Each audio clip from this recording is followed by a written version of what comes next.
Жалғастырамыз. Атырауда вакцинациялау жалғасуда. Бұл жолы екпені педагогтар салдырды. Сондай-ақ антидене қалыптастыру үшін спутник виді учаскелік полицейлер, студенттер және мемлекеттік қызметшілер де алады. Ол үшін Ресейден 2000 доза әкелінген арғысын Зейнерғали тарқатады.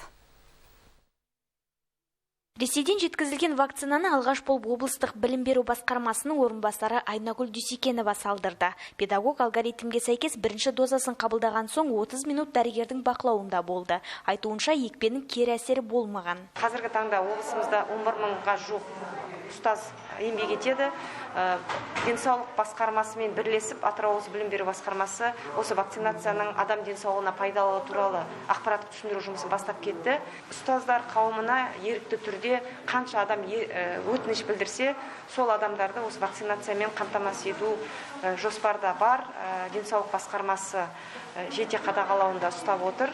Өйткені ұстаздарымыздың денінің саулығы біз үшін өте маңызды. Енді мынау вакцинацияны алғаннан кейін де күтіну, оның алға қарайғы әсері жөнінде біздің дәрігер мамандар бізге толықтай ақпарат берді.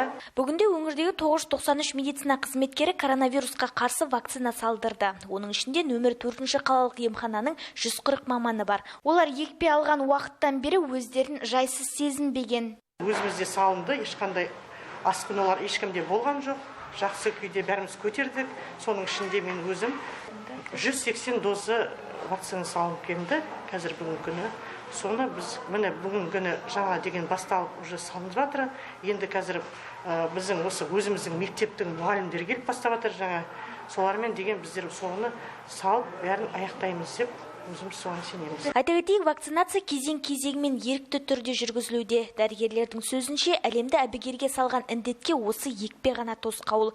Сондықтан өңірге тағы да 3600 доза наурыз айының 15-нен кейін жеткізіледі деп жоспарлануда. Зейнерғали Тілекқабыл Ғұмаров, Атырау арнасы.